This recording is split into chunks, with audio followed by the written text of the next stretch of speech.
That's why this fight's a mismatch. You're taking the least disciplined guy against the most disciplined guy. You're taking the guy with all the physical gifts, all the physical talent with no discipline. And you're going against a guy who has superb discipline. And honestly, I think talent-wise, physical gifts, Haney's the least gifted of the bunch in terms of Davis, in terms of Tio, in terms of Ryan, Shakur. in terms of Matias. He is the least physically gifted of the group, but he is the most disciplined and he is the most consistent. And that's why he's where he's at. And that's why he's the top of the division right now. So in terms of the matchup, stylistically, I think it's a really bad matchup for Ryan. I think when it comes to terms of matchup, whether it's a mismatch is kind of irrelevant. We're now dealing with who's willing to do business with each other and who's willing to get into the ring with each other. I think that's what we're really left with at the end of the day. And I think Ryan is in a position where he's not stingy with himself and he's not trying to hoard his career, or he's trying to get out here and get all the money that he needs to get simply because he is a limited fighter or whatever the reason is. But the point is, he's stepping up in a way that people need him to step up. And he has a name that makes it somewhat relevant, you know, even though he probably hasn't really fought anybody, but it's really who's left to go out here and make fights with. You know what I'm saying? Mismatch or not. The interesting thing that I think he said about Devin Haney is I have to agree. At least in the beginning, to me, Devin was the least gifted fighter. You know what I'm saying? That's why I say I can always spot when somebody just want to hate on Devin just to hate on Devin, because I was nowhere in the further stretch of the imagination a fan of Devin Haney. I just didn't like his style, but this is something that I will say. Over time, to me, his style has gotten better.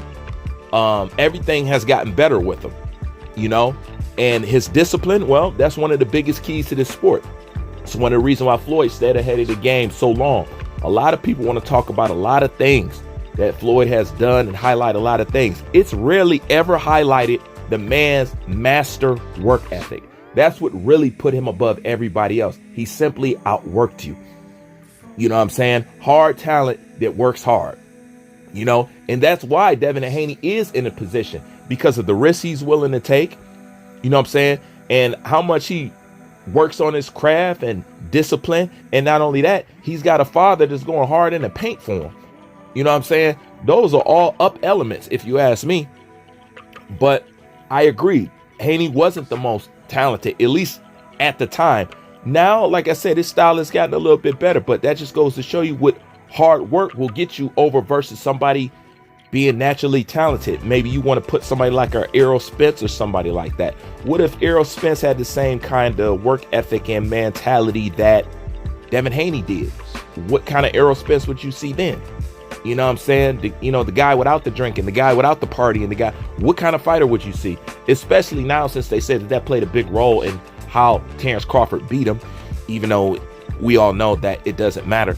But it just goes to show, you know, when you're working hard, you're doing what you're supposed to do, you could slice through the most talented, the gifted, all that, simply because those guys don't work hard. You know, they're the worst kind of people to train. I hate super gifted, talented people. They're the worst people to get in shape, to get on a regimen, to remain disciplined and remain consistent.